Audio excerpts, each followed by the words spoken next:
When people think about pandas, they think about these fluffy, cute bears. But beneath the surface, there is a dark side to the panda program.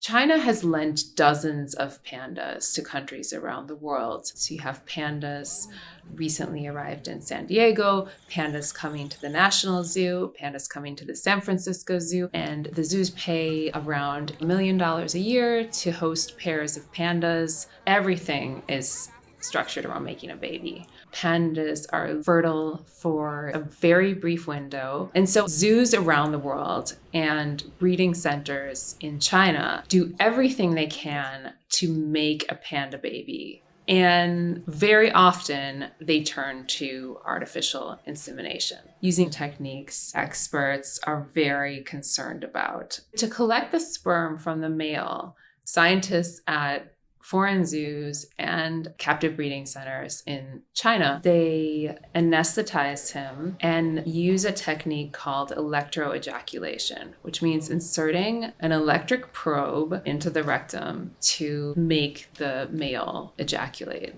The female is also knocked out and then inseminated. Because the window in which she's fertile is so short, the zoos and breeding centers will often inseminate her multiple times. And the medicine used in many cases, ketamine, carries risks. It's clear from records that I obtained that pandas vomited or had other adverse reactions while under anesthesia. There was one panda that died from electroejaculation in Japan in 2010. This is part of a much larger investigation that's based on thousands of pages of documents and on dozens of interviews with people who are or were quite close to the panda program. It's been touted as one of the big success stories in conservation.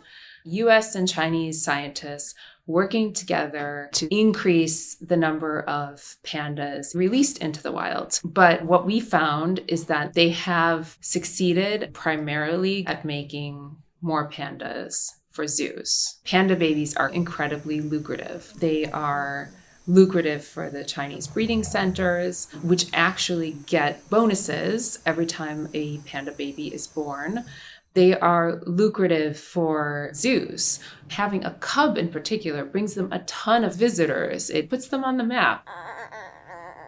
The idea is to raise money for preserving pandas' habitat and help restore their numbers in the wild. They have not achieved that aim.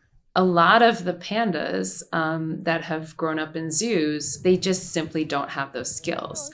What shocked me as I was reporting this story was that US scientists working in China knew that things were bad.